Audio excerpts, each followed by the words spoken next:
I'm Corinne Lesh, and I'm here with Dipayan Ghosh of the Office of Science and Technology Policy. Hello, thank you for being here. Hi. So we're going to talk a little bit about what your office does and your role and responsibilities within that office. Sure. And it's in the White House, so we can let our listeners know that as well. Sure. OSTP, or the Office of Science and Tech Policy, develops a lot of the science and technology policies that are coming out of the White House in coordination with a lot of the agencies.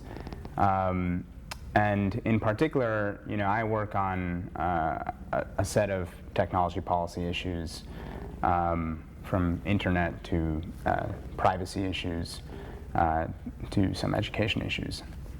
Great. Let's talk about policy a little bit. There have been a lot of policies that have come out on student data privacy, and I know the White House has also weighed in on this topic. So can you talk a little bit about your work around that? Yeah. So I guess it all started with a tasking to councils around the White House to take stock of some of the privacy issues of the day, and this was that happened in the beginning of 2014 or so, and that all led to what was released as the Big Data Report, which made a big recommendation to take stock of educational issues and big data and privacy issues, and the intersection of the two, and see what public policy issues might be underlying those, and whether there might be any privacy security concerns with respect to kids in K through 12.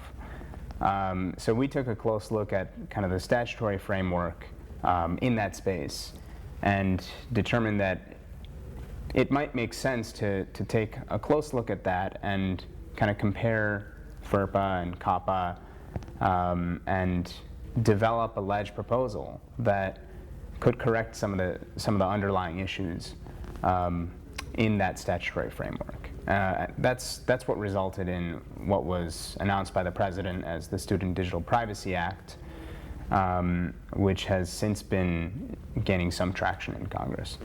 Great. How has this administration sort of put technology or made technology a priority, and even in your own daily routine or your own workday, how do you use technology? Yeah, that's a really good question. So I'd say that there are two big areas. So you just asked about two big areas. One is technology policy issues. So diving deeper there, we have a slate of tech policy issues that we work on. Not just myself, but a team of folks at OSTP and at other places in the White House, like the National Economic Council and the Domestic Policy Council and the National Security Council, that work on the full slate of issues, including internet policy, broadband access, cybersecurity, privacy issues, intellectual property, so on and so forth.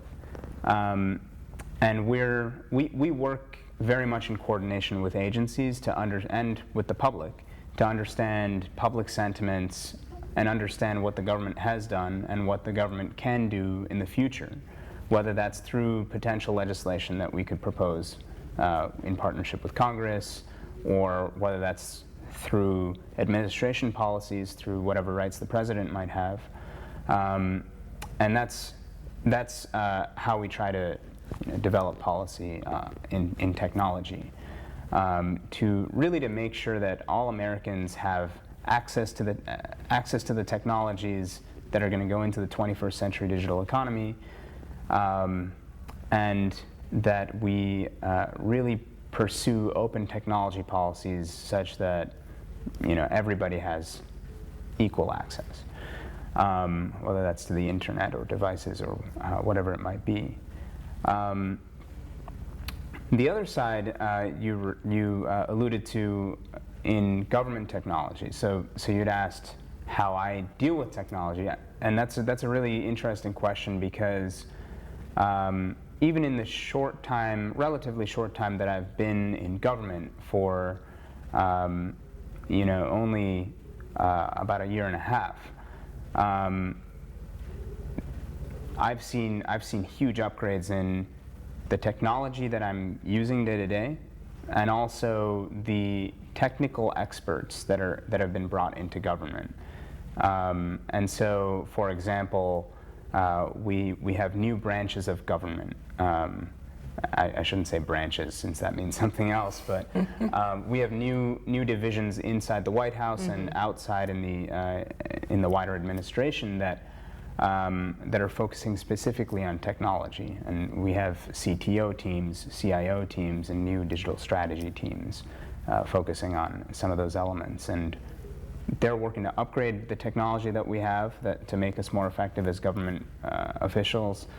And they're also working to make sure that the public's access to technologies that the government provides them are streamlined and as effective as possible.